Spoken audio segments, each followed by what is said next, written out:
Los caminantes de Carlos Sisi. La caída de Málaga. Málaga, como tantas otras ciudades en todo el mundo, sucumbió rápidamente a la catástrofe.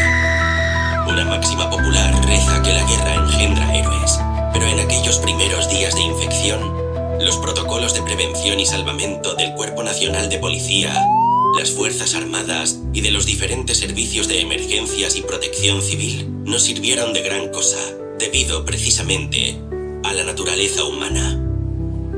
Cuando los primeros casos brotaron, coparon rápidamente toda la disponibilidad de los cuerpos de seguridad. Pese a que había, naturalmente, protocolos para activar una defensa NBQ, nuclear, bacteriológica, química, nadie estaba en realidad preparado para hacer frente a una amenaza como aquella. Las víctimas se tornaban en atacantes con brutal velocidad. Los médicos eran atacados por los pacientes en el interior de las ambulancias. Los que eran auxiliados por los bomberos acababan convirtiéndose en una letal amenaza. Sociedad deshumanizada e instruida en el egoísmo y el materialismo desbordado. El pillaje. Sin nadie que velara por la seguridad ciudadana, las calles se volvieron peligrosas. Los asesinatos proliferaron rápidamente y eso causaba nuevos e inesperados focos de infección. Cuando empezaron los apagones, las noches se poblaron de disparos, gritos y vehículos que circulaban a alta velocidad provocando graves accidentes. De vez en cuando se declaraban incendios, que muchas veces ardían sin que nadie hiciese gran cosa por acotarlos.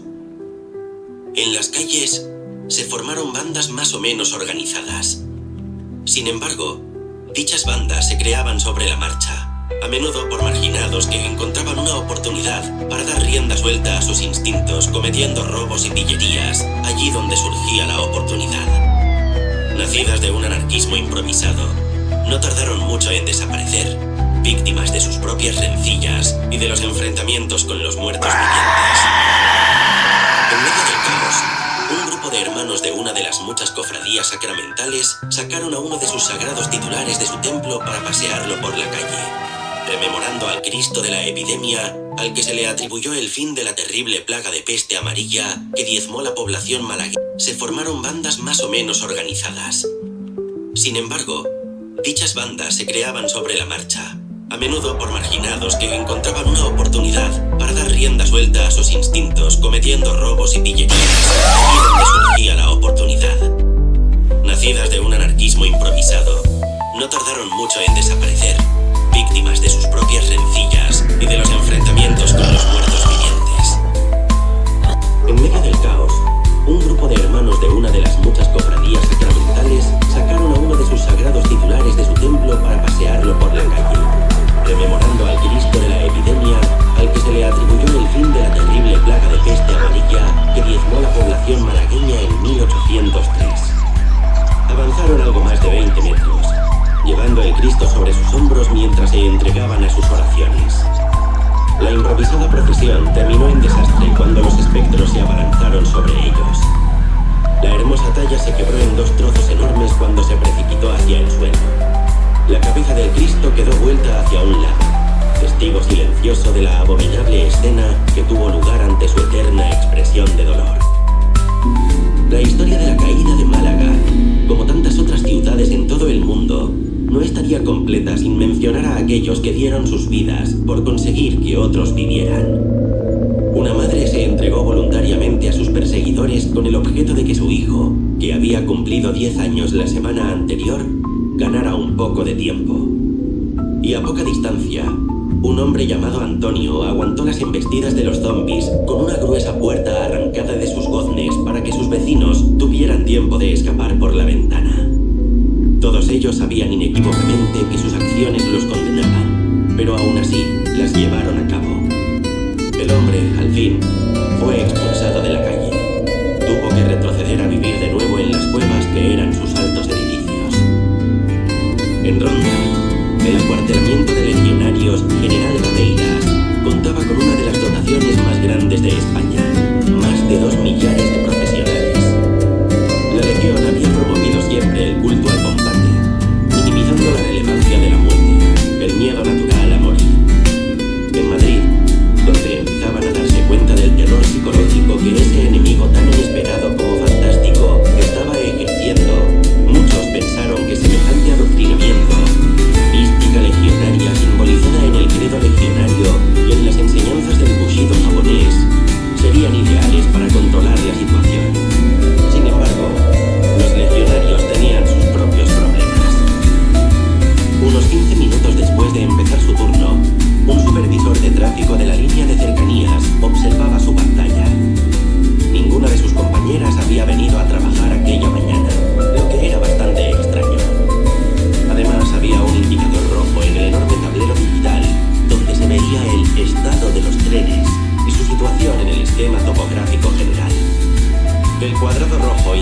que existían serias dificultades en la red de fibra óptica.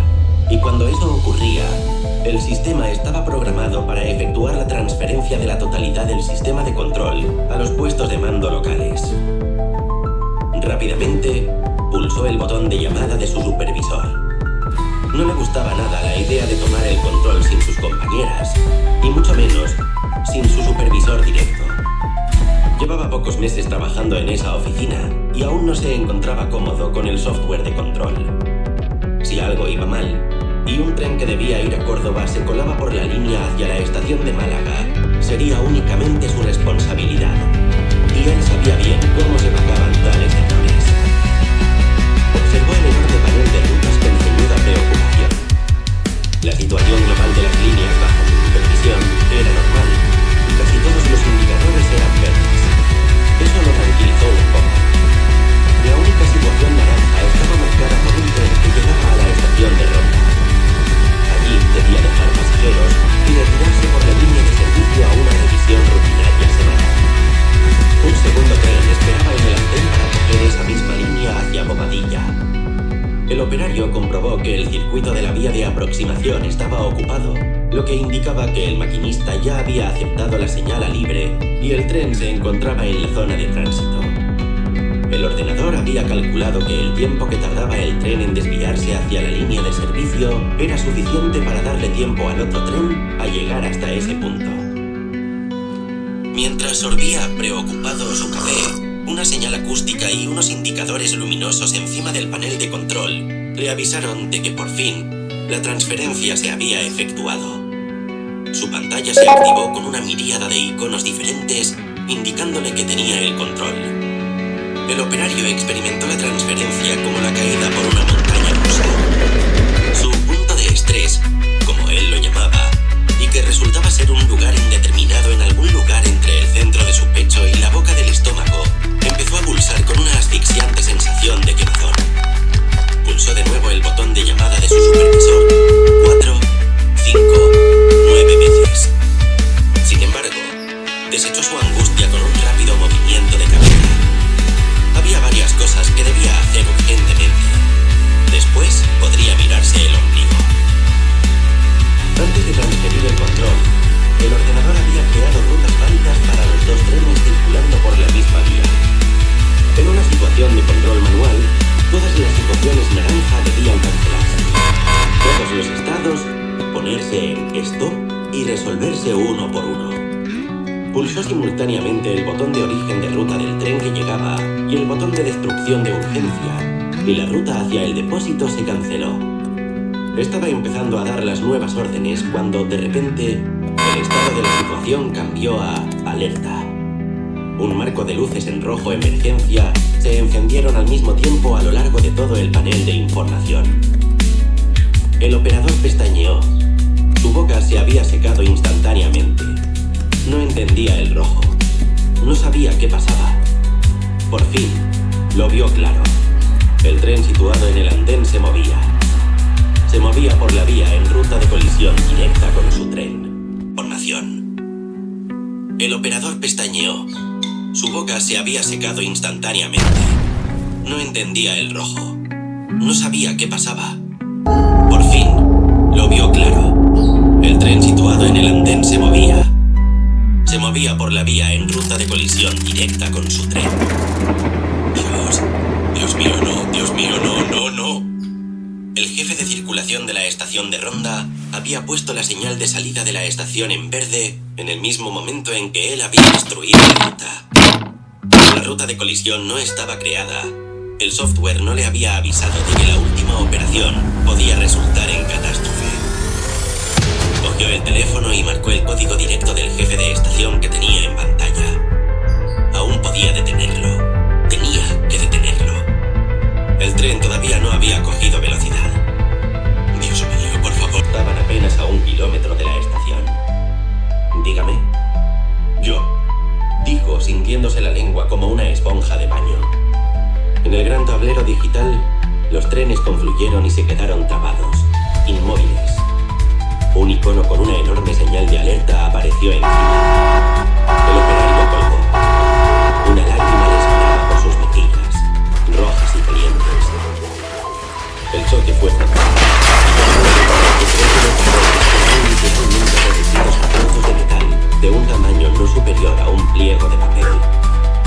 estruendo del choque rompió numerosos cristales de los edificios circundantes. Estos cayeron sobre la calle provocando varias víctimas mortales casi inmediatamente. Algunos pedazos de los trenes habían salido despedidos a una velocidad tal que los pasajeros que esperaban en el andén recibieron una lluvia inesperada de hierro retorcido. Un hombre vestido con ropa deportiva y una mochila recibió tanta metralla que cayó desparramado a lo largo de una hilera de sangre de varios metros de longitud. Unos metros más allá, una chica joven que había permanecido impertérrita ante la súbita explosión de trozos que caían alrededor se encontró sujetando la mano de su novio cuando pudo recuperarse. Solo la mano. Otros tuvieron muertes mucho menos prosaicas y fueron derribados en el acto, víctimas de los proyectiles. De las 200 personas que iban en el tren, sobrevivieron casi 40. La mayoría había viajado en los vagones de cola. Muchos estaban heridos de gravedad y otros vivían aún, pero presos en aquella pesadilla metalúrgica. Algunos, sin embargo, pudieron valerse por sí mismos y aún curtidos hacían lo que les era posible por ayudar a los demás. Las autoridades fueron muy veloces. En menos de 4 minutos, ambulancias, bomberos y policía se encontraban en el lugar. También acudieron numerosos vecinos del pueblo que llegaron alertados por el estruendo. Nadie prestó atención cuando los primeros cadáveres volvieron a la vida. Había sangre y miembros amputados por doquier, y aquella visión, unida a los quejumbrosos lamentos apagados que poblaban la zona, ocultaron las enloquecedoras escenas en las que las víctimas se rebelaban contra sus salvadores y los cadáveres que eran retirados en bolsas desaparecían. Durante un tiempo al menos, nadie pudo distinguir el caminar arrastrado de los muertos vivientes del de los heridos que intentaban alejarse tambaleándose. Un oscuro designio del destino quiso además que uno de los trenes llevara varios vagones de mercancías. Y aunque la mayoría eran textiles, los de la cola contenían ácido sulfúrico e hidróxido sódico. Los vagones contenedores aguantaron notablemente bien el choque frontal y aún resistieron los primeros 10 minutos posteriores, pero finalmente se derramaron, se mezclaron y formaron un gran lago ácido que desprendió enormes nubes tóxicas. La nube se propagó, invisible, mecida por una suave brisa otoñal. Provocaba un molesto picor en la garganta que se volvía insoportable a los pocos segundos. Luego traía una sensación de quemazón en el pecho, y en menos de 2 minutos hacía arder los pulmones. Los que aspiraban aquel veneno acababan tosiendo sangre, incapaces de hacer otra cosa más que caer retorcidos al suelo. Luego sobrevenía el colapso respiratorio, bien por fallo del pulmón o por la falta de aire al hincharse la garganta y los ganglios. En menos de media hora, el 80% de la población de Ronda había sucumbido.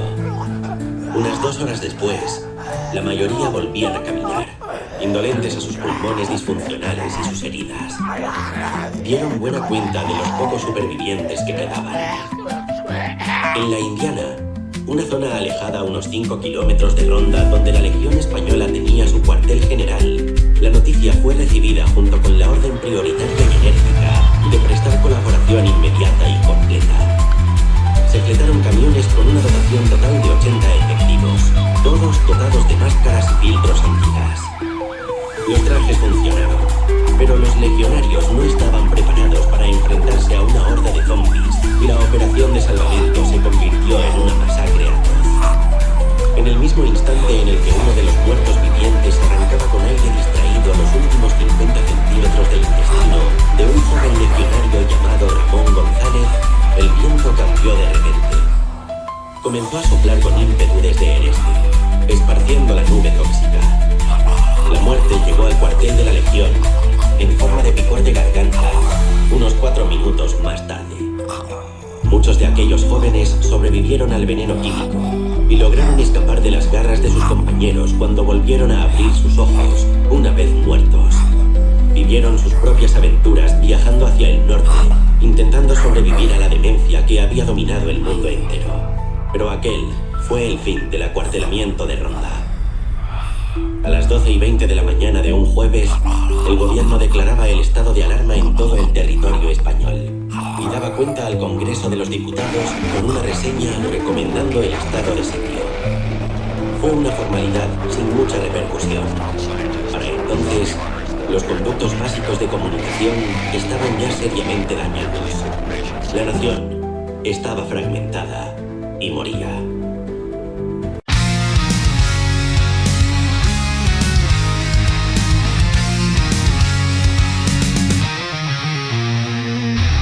Gritan sombras en cada rincón.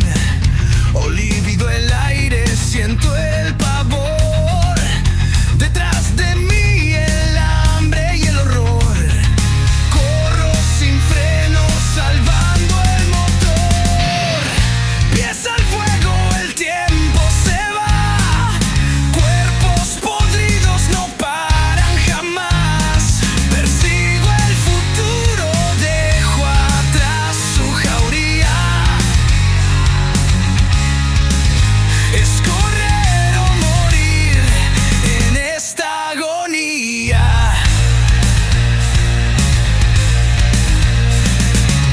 Las calles muertas no ofrecen calor. Los gritos rotos son mi reloj.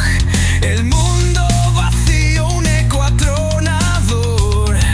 Cuerpos cayendo, mi única oración. Pies al fuego, el tiempo se va. Cuerpos podridos no paran jamás. Persigo el futuro, dejo atrás su jauría. Es correr o morir en esta agonía. No hay respiro, no miro hacia atrás. Lágrimas caen en este compás. Las garras tocan mi sombra fugaz, pero la sangre es quien lleva el compás. Pies al fuego, el tiempo se va. Cuerpos podridos no paran jamás.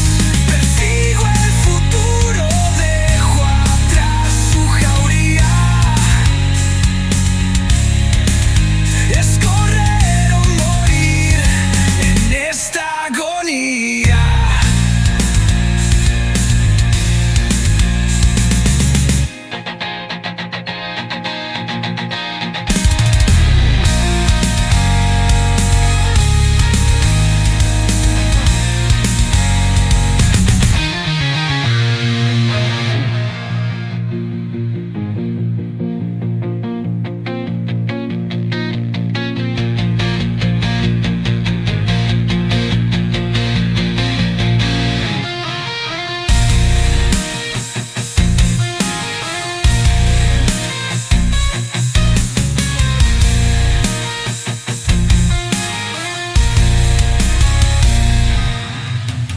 No hay respiro, no miro hacia atrás. Lágrimas caen en este compás. Las